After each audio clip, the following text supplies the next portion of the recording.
অবস্থা মামা আসন্ন যে এশিয়া কাপের যে সময়সূচিটা প্রকাশ হয়েছে তা সেপ্টেম্বরে কিন্তু খেলা। তো বাংলাদেশ গ্রুপে আছে কিন্তু বাংলাদেশ, শ্রীলঙ্কা, আফগানিস্তান এবং হংকং। তো এই 4টি দল রয়েছে কিন্তু বাংলাদেশ গ্রুপে। তো এইখানে যেটা করতে হবে, বাংলাদেশকে শ্রীলঙ্কার সাথে এবং আফগানিস্তানের সাথে ম্যাচ জিততে হলে অবশ্যই কিন্তু 2টা ম্যাচ জিতে কিন্তু পরের রাউন্ড কনফার্ম করতে হবে। তো এখানে আমি মনে করি আমাদের স্কোয়াডে পরিবর্তন আনা উচিত। আমাদের যে 15 সদস্য বা 16 সদস্য যে স্কোয়াডটা ঘোষণা করছিল বিগত দিনে পাকিস্তানের সাথে এবং শ্রীলঙ্কার সাথে, তো আমি মনে করি এইখানে আমাদের স্কোয়াডটা পরিবর্তন করা উচিত। যেরকম নাইম শেখের জায়গায় আমি মনে করি মাহিদুল ইসলাম অঙ্কনকে খেলানো হয়েছে, তাদের নাইম শেখকে বাদ দিয়ে ওইখানে কিন্তু মাহিদুল ইসলাম অঙ্কন প্লাস সাব্বির রহমান, এই 2টা প্লেয়ারকে কিন্তু ঢুকাইলে কিন্তু ভালো হবে। কারণ মাহিদুল ইসলাম অঙ্কন কিন্তু ফুলভাবে ফর্মে আছে, গত বিপিএল থেকে কিন্তু এখন পর্যন্ত পুরোদম ফর্মে আছে। আর মাহিদুল ইসলাম অঙ্কন কিন্তু সে কিন্তু ঠেকাইও খেলতে পারে প্লাস মাইরেও কিন্তু খেলতে পারে, কারণ তার হাতে কিন্তু খুবই স্ট্রোক আছে। সে কিন্তু ফিনিশার খুব সুন্দরভাবে দিতে পারে, তার ফিনিশ কিন্তু খুব ভালোভাবে দিতে পারে। তো আমি মনে করি নাইম শেখের জায়গায় নাইমকে বাদ দিয়ে আমি মনে করি এখানে মাহিদুল ইসলাম অঙ্কনকে ঢুকানো উচিত এবং অন্য যে কোনো এক জায়গায় সাব্বির রহমানকে ঢুকানো উচিত। অর্থাৎ সাব্বির রহমান কিন্তু স্কোয়াডে রাখা উচিত। তো মাহিদুল ইসলাম অঙ্কন কিন্তু বর্তমানে ফুল ফর্মে আছে। তো সাব্বির রহমান কিন্তু মোটামুটি যে খারাপ খেলতেছে তাও না, সাব্বির রহমান কিন্তু মোটামুটি ভালো খেলতেছে। আর সাব্বির রহমান যেহেতু হিটার ব্যাটিং সেটা সবাই ভালো করে জানে, যে সে কী করতে পারে সেটা সবাই ভালো করে জানে।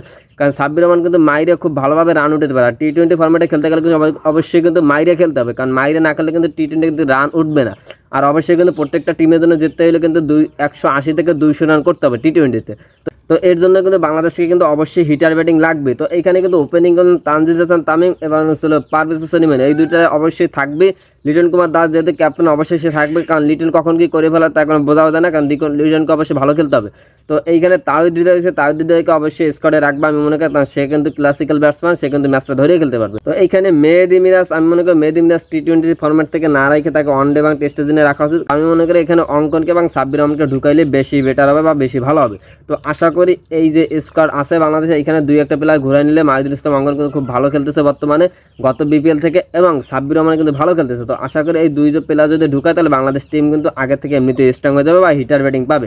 কারণ টি-20তে অবশ্যই হিট না খেললে কিন্তু টি-20তে কিন্তু রান উঠবে না, কারণ টি-20তে খেলতে হলে বা ম্যাচ জিততে হলে 180+ রান করতে হবে, অবশ্যই 180+ থেকে 200 রান করতে হবে, সেক্ষেত্রে কিন্তু ম্যাচটা কিন্তু জেতার সম্ভাবনা থাকবে। তো অবশ্যই কিন্তু যেখানে আমরা শ্রীলঙ্কা কিন্তু হারাই আসছি, তবে আশা করি আমাদের এখানে প্লাস পয়েন্ট, এবং যে পাকিস্তানকে আমরা কিন্তু বিগত দিনে কিন্তু টি-20তে ফর্মেটে হারাইছি।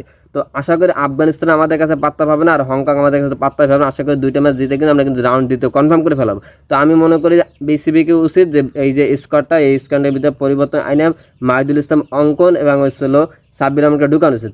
এবং শুনতেছি নাকি এশিয়া কাপের আগে ত্রিদেশীয় একটা সিরিজ ফেলাবে, অর্থাৎ 3 দল মিলে একটা সিরিজ ফেলাবে। সেইখানে শুনতেছি বাংলাদেশ আছে, নেদারল্যান্ডস আছে, আর একটা টিম নাকি নেওয়ার কথা, কোনো একটা টিম শিওর বলতে পারি না।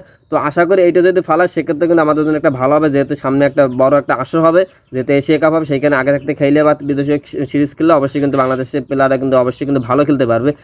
কারণ ওইখান থেকে কিন্তু ম্যানেজমেন্টের প্লেয়ার যাচাই বাছাই করতে পারবে। তো আশা করি ওই স্কোয়াডে মাহিদুল ইসলাম অঙ্কন এবং সাব্বির রহমানকে রাখা উচিত। সেক্ষেত্রে তারা কিন্তু বুঝতে পারবে যে তারা কীরকম খেলতে পারে, বা তার উপর ডিপেন্ড করে কিন্তু এশিয়া কাপের যে স্কোয়াডটা সেটা কিন্তু ঘোষণা করতে পারবে। তো আমি মনে করি, আশা করি এখানে মাহিদুল ইসলাম অঙ্কন এবং সাব্বির রহমানকে ঢুকানো উচিত, কারণ এটা দলের জন্য একটা প্লাস পয়েন্ট।